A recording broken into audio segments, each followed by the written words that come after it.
Here in the United States, there's no denying just how important the performance luxury crossover is, which is why I'm standing by the 2018 Alfa Romeo Stelvio. This is the company's first ever production luxury crossover vehicle. Let's take a first look.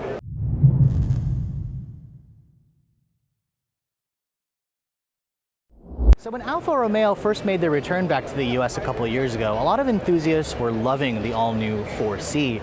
So with the company trying to increase their actual market share in the US, they knew they needed a more practical vehicle, which is why the Giulia and now this Stelvio are now coming to market here in the US. You can see the design of the Stelvio looks basically just like the Giulia with the same traditional Alfa Romeo grille, these very, very aggressive looking headlights with the signature LED running light. And then of course what you're looking at here is the all-new Quadrifoglio model. When this car launches in Q2 of 2017, it'll be available in 3 trims, the base Stelvio, Stelvio TI, and the Stelvio Quadrifoglio, which, as you guys know, Quadrifoglio is their performance division, and under the hood you're going to find the most powerful engine in the Alfa lineup right now. It's a 2.9 liter twin turbo Ferrari derived V6 with 505 horsepower. Alfa says this SUV will get to 60 in 3.9 seconds and have a top speed of around 177 miles an hour, which honestly is a little insane, but it's really awesome to see Alfa doing an SUV like this. Now looking at the proportions of the Stelvio, it looks kind of similar to a hatchback to me. I mean, this is obviously being the Quadrifoglio model,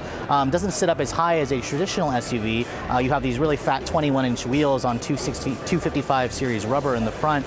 And then of course, to me, it's a very, very planted, aggressive looking crossover that really will stand out in a sea of very vanilla offerings in the rest of the segment. Now, coming around the rear of the vehicle, I want to show you the rear end, which honestly looks very similar again to the Giulia, which the two vehicles ride on the same platform. Now, Alfa didn't share any dimensions of the Stelvio or the weight, but I imagine it's going to fall right in line with the Giulia, because the company's saying with the similar engines, the base engine being a 2-liter turbo and the 2.9 liter V6, Alfa says the performance is literally within just a couple seconds, point seconds off of the Giulia, which should weigh roughly about the same as the Stelvio. Now, when this car does come to market in Q2, Alfa says there's no pricing yet, but they are targeting competitors like the all-new Jaguar F-Pace and the Porsche Macan, and those vehicles start roughly in the $40,000 to $47,000 range.